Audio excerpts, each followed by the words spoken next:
ஏய் நம்ம ஆயா ஆயா ஆயா. தெரியாம கட் பண்ணிருப்பா. இப்ப பண்ற விளையாட்டு புள்ள. ஆயா ஆயா ஆயா. ஒருவேளை தெரிஞ்சுதான் கட் பண்றாளோ? ஆயா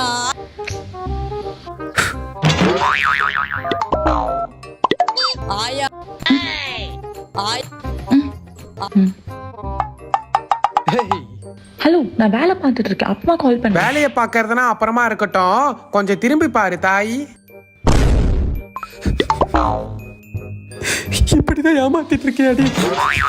என்னுடன் நடந்த தனியா நடக்க விட்ட